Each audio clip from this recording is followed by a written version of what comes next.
我觉得刚才的那个 panel 啊，还是很不错，因为本来我首先觉得这样的 discussion 这样的讨论，应该是在硅谷，能跑到贵州来讨论，其实这本身就是一个巨大的一个变革。我觉得4年以前，可能4、5年以前，大家在贵州讨论最多的是我们该怎么样抓住机会，能够更加的后工业化。怎么样能够挖更多的？也许在讨论是挖更多的煤，开更多的工厂，但是短4年，不到的时间，我们看到整个贵州大数据产业的迅速的发展，这个确实是让人震撼，确实让人震撼。我自己呢，坐在下面在想，这个到了贵州，其实我们以前对贵州最了解最多的就是茅台酒，我对茅台酒很热爱。也很关心，所以一直在讲茅台酒凭什么茅台酒那么好？然后呢，这个很多人跟我讲了很多道理，其中最神秘，我觉得也是最不靠谱的一种说法，就是空中22平方公里有一种神秘的菌在飞来飞去。我是不太相信这个东西的。其实茅台酒，我的调查发现，它就是地处非常偏远的山区。产了很多的粮食，但是由于东西运不出来，当地的农民找了一种很好的酿酒方法，时间放得越长，这个酒越好而已。说现在茅台镇上面光造茅台的酒厂可能有上百家，凭什么茅台酒的酒厂就是因为这个菌在他们工厂赚，不能到其他工厂去赚？这个我是不太相信。但是在这样的地方，这么偏远，那么农村，能够谈论大数据，能够创造大数据，能够对未来进行思考，我觉得这是贵州一种换道超车的一种战略的思考。其实大家想想，贵州这个地方，在我看来是个先天不足，交通也不行，基础设施也不行。你说人才，这个地方好像是我听说是只要有点才华的人都跑出去了。但是现在不一样，全世界顶尖的 IT 在这个 DT 时代，最优秀的人都跑到了这里，而现在把先天不足变成了先天优势，对未来的整一个数据时代的把握，是让人觉得非常的振奋，同时震惊。这个2016年，贵州在电子上网购的增速是全国第一。网上销售增速全国第2。2016年，贵州上云的中小企业的增长达到55%，增速也是全国第2。一个不敢说一个非常落后贫困的地区，能够把握一组新的机会，能够重新起来。我相信10年以前，你跟任何人去讲说贵州有可能发展大数据，谁都不相信。但是今天，我觉得这里就正在发生这样的奇迹。我听说在贵州遵义会议边上有一种卖美国很流行的一种小吉他，叫尤克里里，现在每一天要卖出1500把在网上。所以我在想，如果贵州可以，你为什么不可以？如果贵州这样的人才的资源都可以，你为什么不可以？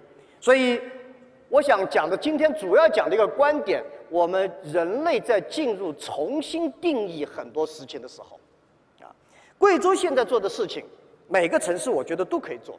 贵州人现在做的事情，每个人都有机会在做。大数据时代，人人有机会，但是我们对做的事情的定义要进行重新定义。什么是重新定义？我自己觉得，我们绝大部分的人是生活在昨天，以昨天的思考来判断明天，或者至少来解决今天的问题。重新定义，但是很少一部分生活在明天或者后天，而且绝大部分生活在明天和后天的人呢，有很多人都是空想主义。如何能够把生活在昨天和后天的人结合在一起？我们对很多问题将会重新定义。未来的世界呢，在未来的30年，会把很多今天看了很可能的事情变成了不可能，会把很多不可能的事情变成了可能。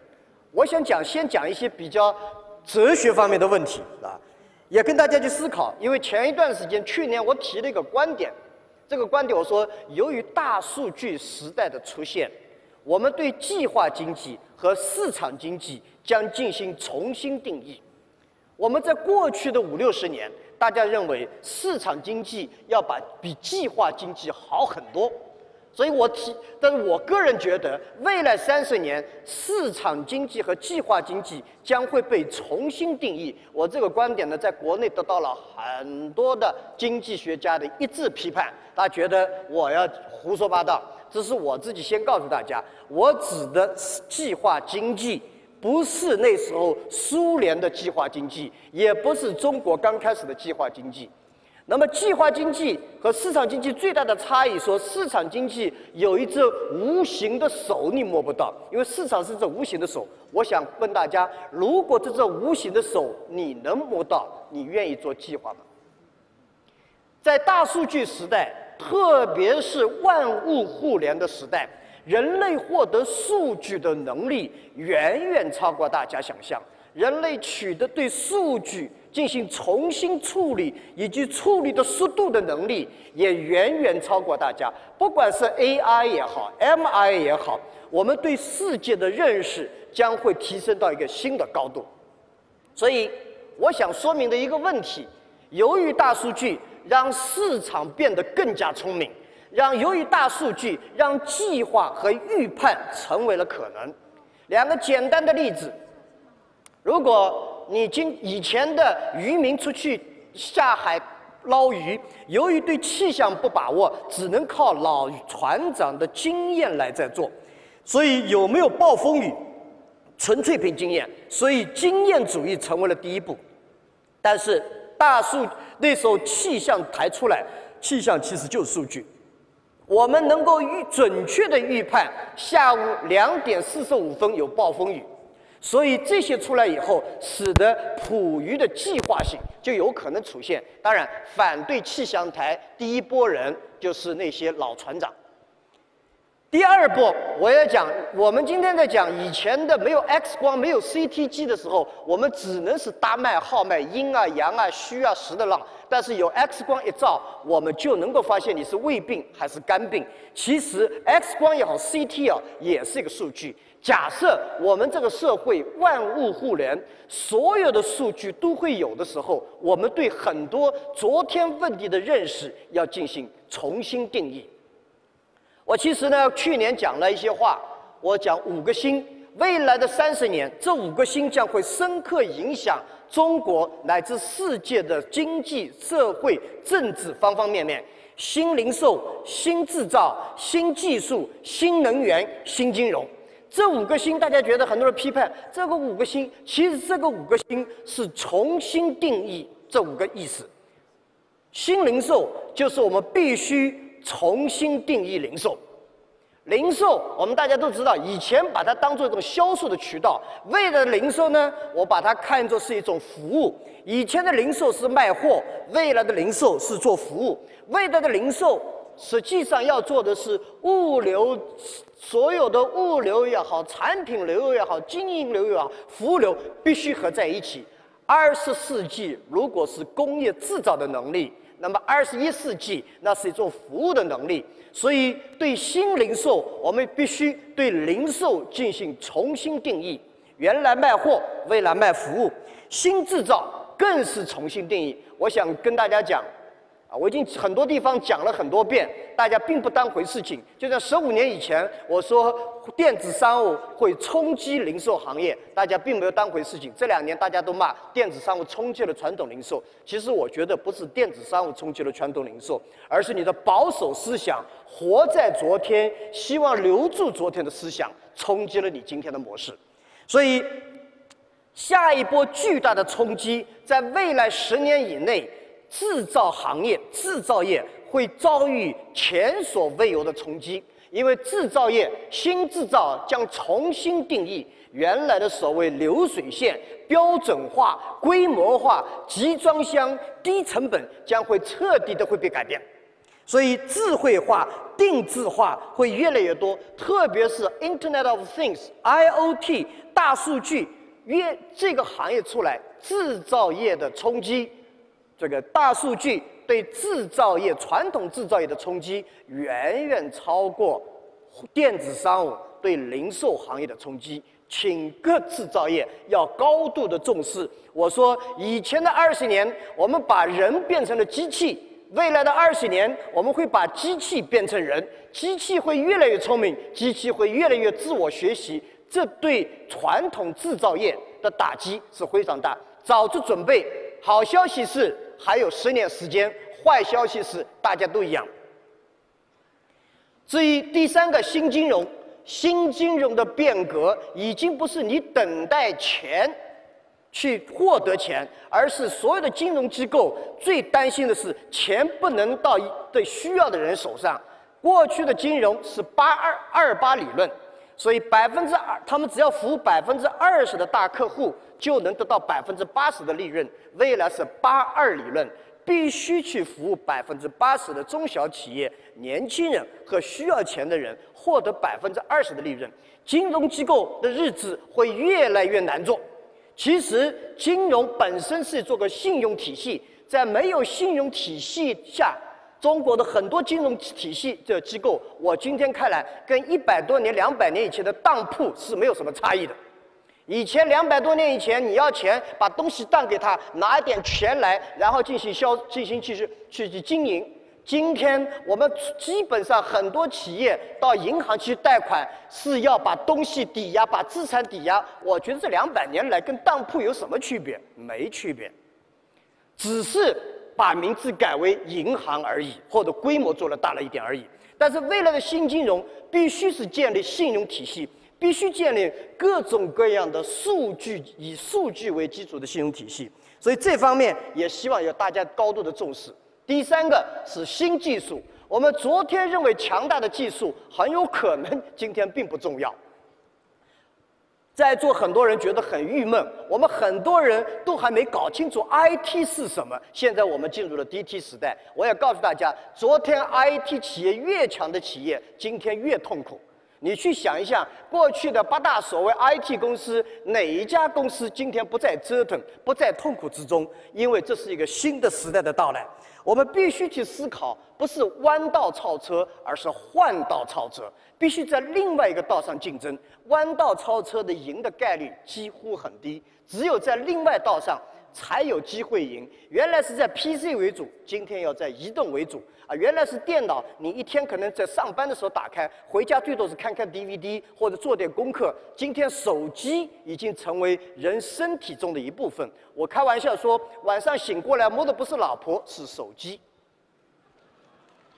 因为手机已经取代了人很多很多的功能。手机实际上是 AMI 也好 AI 也好最早的一种应用，而手机今天来讲，因为加入了操作系统，所以手机通电话的功能已经由原来的近100变成了20%，还有80%跟通电话没有关系。设想，如果我们的汽车装上了操作系统，加入了数据，世界会变成怎么样？设想我们的电灯泡、我们的电视机、我们的电冰箱全部装上操作系统，全部进入数据接通以后，世界会变成怎么样？以前的电听你话，是因为以前的电器啊，是插上了电器，电以后它就听你话。未来的电器是不仅要通电，更要通的是数据。由于机器收到的数据，机器变人会越来越聪明。按照昨天聪明的标准来讲，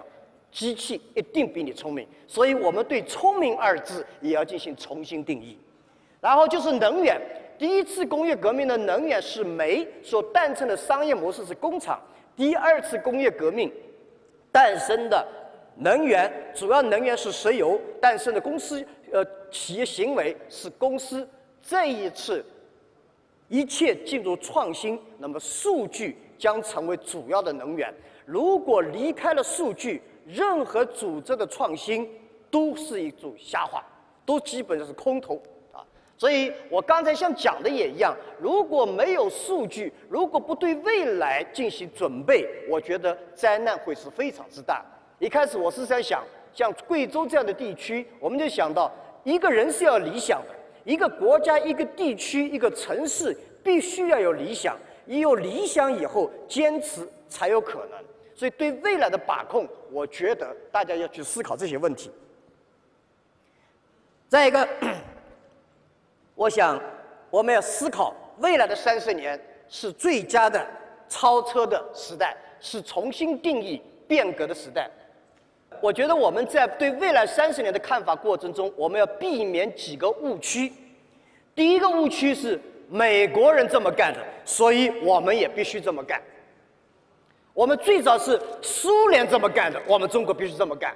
后来是美国这么干的，我们必须干。美国的杂志上已经有这样的事情，所以我们必须要这么干。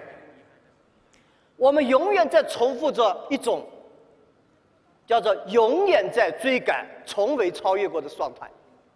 我们不断在追赶，不断在模仿，不断在说我必须。我们好不容易做了一件事情，我们填补了国内在这方面的空白，为什么不让别人填补我们的空白？所以以前我们讲中国有市场，但中国没有技术，中国没有这个资金。今天中国有技术有资金，我们今天也有市场，为什么我们不可以用自己的思考重新定义一下未来？超越任何一个国家，超越任何一家公司都没有多大的意义。超越未来，追赶未来，为别人、为世界、为未来创造独特的价值，才是真正的有意义的。所以我们今天讲，很多中国的企业人讲，我要为国争光，去拿诺贝尔奖，甚至把诺贝尔奖当作是荣誉。诺贝尔奖是一种担当。是你对世界创造独特的价值，去影响和改变这个世界。所以我希望大家去思考，我们今天到了今天这个时代，人人有机会。假设贵州不是走自己大数据对未来的把控，如果假设今天的贵州也跟着广州后面，跟着浙江后面，跟着上海后面，我难以想象贵州在50年以内能够赶得上。我们必须要有自己的独特的思考，对未来的把握，走自己的路，能够发挥自己的优势。所以，这个我想，这是我们今天要去看。我们做事情要避免一种中国很多人讲，我要争一口气，争气干嘛？我们认为这样做不是因为争口气，是这样做是对的，这样做才有未来。我们永远在希望超越对手，很多人超越了对手以后又是一片迷茫。我们要超越的是把握的未来，超越的是解决未来的问题，那你永远会有机会赢。如果你超越对手，因为对手是超不光的，今天来，明天还是会来。至于 AI 和 MI 的讨论，我觉得我们今天的讨论很有意思。我们今天的定义没定义清楚，很正常；定义清楚了才不正常。100年以后，我们一定会为今天的大胆、今天的幼稚、今天的天真而感到有意思。那时候100多年才这么讨论。100年以前我们讨论电的时候，那认为电就是电灯泡。刚才王坚讲了，100年以前电就是电灯泡，他哪会想到有电冰箱，哪会想到还有电饭煲？哪会要想到电到了社会上的无处所在？所以我自己觉得，我们今天人类不能把自己看得太大。Artificial intelligence， 我是挺关心这个事情，尤其在前段时间，我跟一些美国的这些 Artificial intelligence 的专家学习以后，我是大吃一惊。我们现在很多的人脑的这个外科医生全部进入了这个 artificial intelligence， 让机器刻意的去模仿人。我们人类对人脑自己的了解还不到5%，你让机器去学5%都不到的东西，你说能搞得好吗？人类有自己的 intelligence， 叫 human intelligence， 也有刚才讲有 animal intelligence， 以及有 machine intelligence。我觉得机器必须要有自己独特的思考，机器必须要做人类做不到的事情。机器像这2天比较热闹是吧？这个柯洁在下围棋，我觉得人类是最有意思的动物。好像这次人工智能 AlphaGo 和人开始下围棋之前，人在网上绝大部分人认为机器肯定会被人搞死掉。打输了以后，所有的人认为机器一定会搞死人，就是我们是这么颠来倒去的在认为。我自己觉得，我并不以为然。尤其中国，我们很多公司别再去搞那些 AlphaGo 这样的东西了，没有多大意义。因为可以做的事情实在太多了。下围棋本来是多有乐趣的事情，下围棋本来是我就在等对方下一步凑棋，我赢一把，结果对方这个机器从来不会下凑棋，算的又理性又客观，算的又比你快。你想了3步命啊想出，他300步都想好了，然后他永远不下凑棋。你说有什么意思？他把我们最快的东西给剥夺掉，还侮辱了我们一把，永远搞不过人家。我自己这么觉得。从机器第一天诞生的时候，人类就应该服输，我们的力气一定搞不过起重机。从机器第一天诞生石油以后，我们要搞清楚，我们一定跑不过火车，一定搞不过飞机。从人类第一次发明计算机的时候，我们应该有预感，我们原来定义的这些东西将会重新定义。我们一定搞不过机器，在传统的计算、储存、理性、持久度上忘掉吧。所以我在想，这个就是人类一定要去思考。我觉得不要让机器去学习人类，我们要想机器必须要有机器的方式方法，机器独特的思考，能够整合人类，然后整合动物，甚至整合各种各样的，让机器有自己的思考，去弥补和做人类做不到的东西。汽车如果完全按照人类的去走的话，那应该是2条腿走路的，2条腿的汽车是永远跑不惯，它是个轮子，它才会跑得比较快一点。所以人类要承认自己有局限性，承认局限也是一种智慧啊。所以我觉得没有必要去跟机器再去叫板我们谁更聪明。我们人类一直希望模仿出，觉得人是最聪明，我要模仿一个跟我人。未来的机器人一定不是像今天一样的机器人，就像外星人长得一定跟我不一样，道理是一样的。人类幼稚自大到认为外星人，人家是外星生物或者外星 XYZ， 不是人。如果你把自己锁定在这儿，会麻烦越来越多。所以呢，在人类的知识急剧爆炸的情况下，人类过去2000年来，我们的知识发生了天翻地覆的变化。我们的眼睛看到了月亮，我们的人争取走到火星上去，但是我们人类对智慧，我认为2000年来几乎没有进步过。无论是孔子、道子、儒家的这些佛家的思想，这2000年来，今天看来还是比我们聪明。知识是可以学来的，但是智慧是一种体验。所以我们人类和机器未来的竞争是在智慧的竞争、体验的竞争。这对我们今天最大的挑战是教育体制的改革。如果我们继续以前的教学方法，对我们的孩子进行记、背、算这些东西，强的孩子去背，不让他们去玩，不让他们去体验，不让他们尝试琴棋书画，我觉得我们的孩子，我可以保证30年以后找不到工作，因为你没办法去竞争这个时代。过去的200年是知识的时代，是科技的时代；未来的100年是智慧的时代，是体验的时代，是服务的时代。机器将会取代我们过去所谓200年来很多的技术和科技，所以这迫切要求各国、各地区、各个家庭高度关注未来孩子的教育。所以机器一定会有自己的思考，机器一定有自己的方法。所以这方面也希望大家要记住，人类不应该害怕机器。但是人类应该有机器来解决人类的问题，我们要让机器有 machine intelligence 去做那些我们人类做不到的事情。另外一个，我在想，人类的历史上变化永远是超过我们的想象。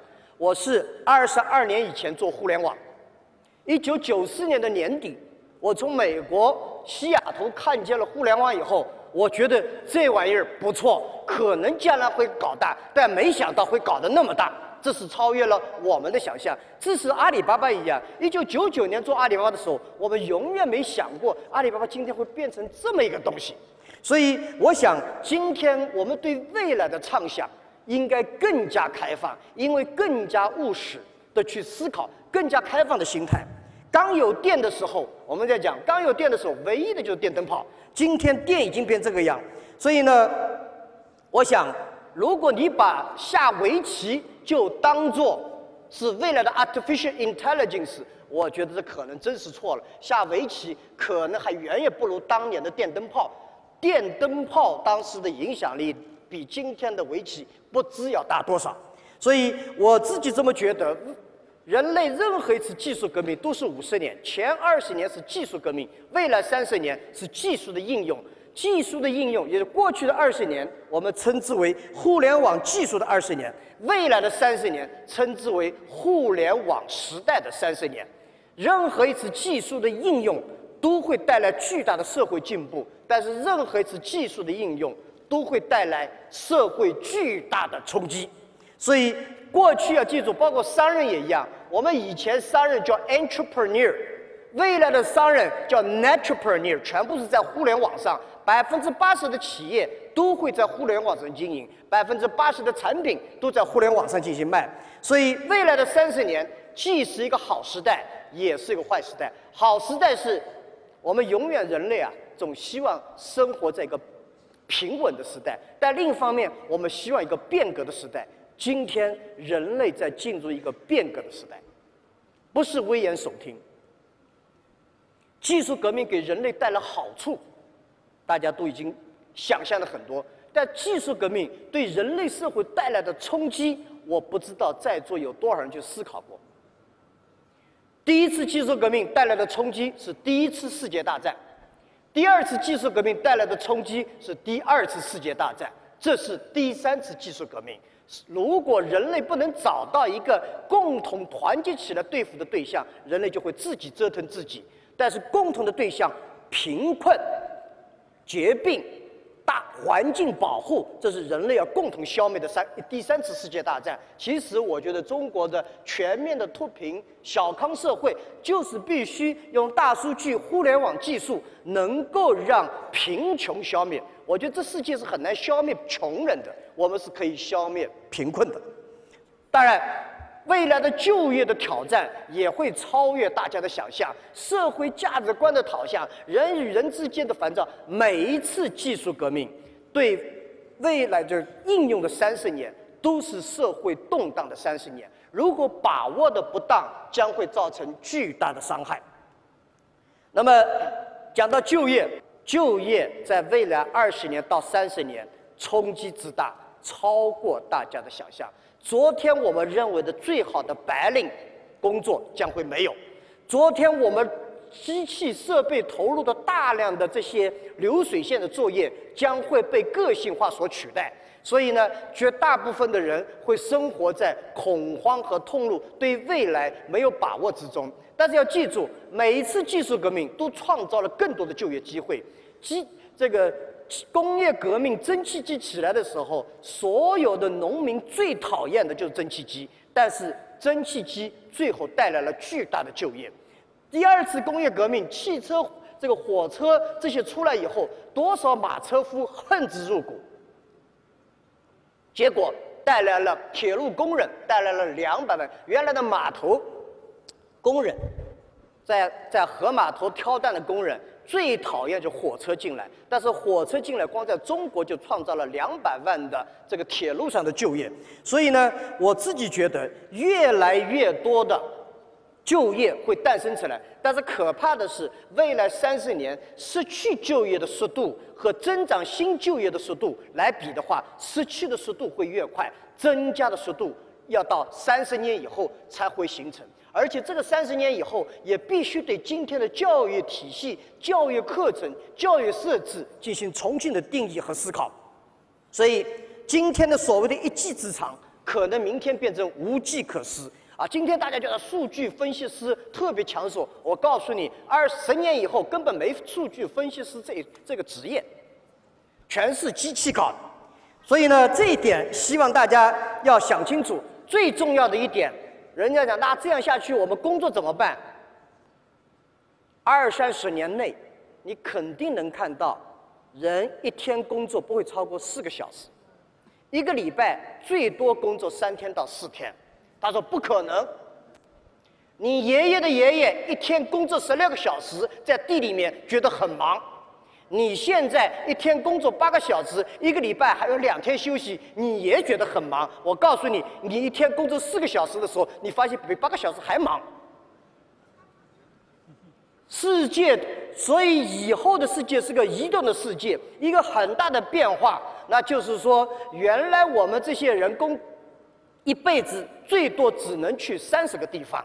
但是未来10年以后，一辈子可能去300个地方，你可能就在汽车里，你可能就在火车上，你可能就在飞机上。那时候的汽车、火车和飞机，就像今天的手机是重新定义了。今天的移动电话根本不是电话，未来的汽车不是汽车，未来的火车不是火车。这一切，因为这些机器全部离不开的是数据。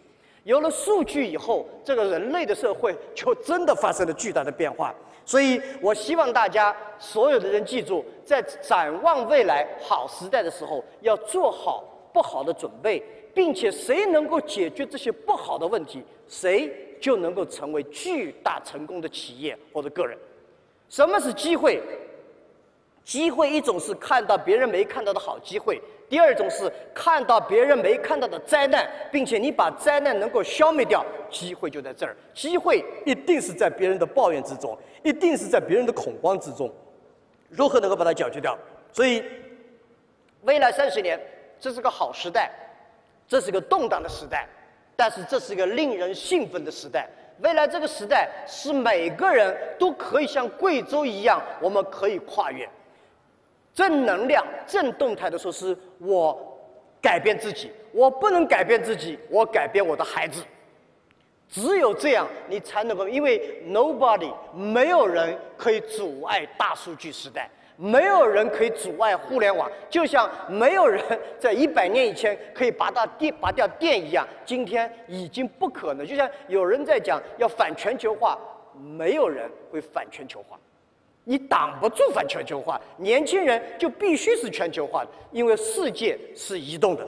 当然，我们要严格杜绝各种各样的，我比较担心的所谓红旗法案。大家记住，在1860几年的时候，英国最早发明了汽车。这个汽车出来的时候，首先上门砸汽车的是一匹马车夫。马车夫认为汽车出现消灭了我们的就业，我们是一定要跟他抗争到底。各种工会团结起来，最后强迫政府出了一道法律，叫机动车法律，后来称之为红旗法案。每一辆车里面必须有3个人，有一辆人必须在前面50米拿一个红旗招展。汽车的要求永远不能超过马车，也就是时速不能超过6小时。如果汽车的速度超过马车，汽车将吊销运营的牌照，以此来限制和汽车保护整个非机动车，也就马车工人的利益。结果30年以内，德国超上来，法国超上来，美国把握了这个技术，迅速把自己变成了一个车轮上的国家。由于汽车又变成石油能源的起来，但是我们今天想出红旗法案的人还是很多，或者是不自觉出红旗法案的人还是很多。所以我们在出任何法案的时候，要想明白遏制人类本性中的恶的东西，倡导开放面对未来。所以这是我觉得我们今天这个社会巨大的机会。在贵州，我看到了跨越，看到了所谓换道超车的机会。我觉得如果贵州可以，你为什么不可以？如果贵阳今天可以谈大数据，可以把这些人进行思考，这才是我觉得我们共同的活在未来，没办法活在昨天，更没有办法把昨天留住。所以这是我想跟大家分享的一些观点和看法。谢谢大家。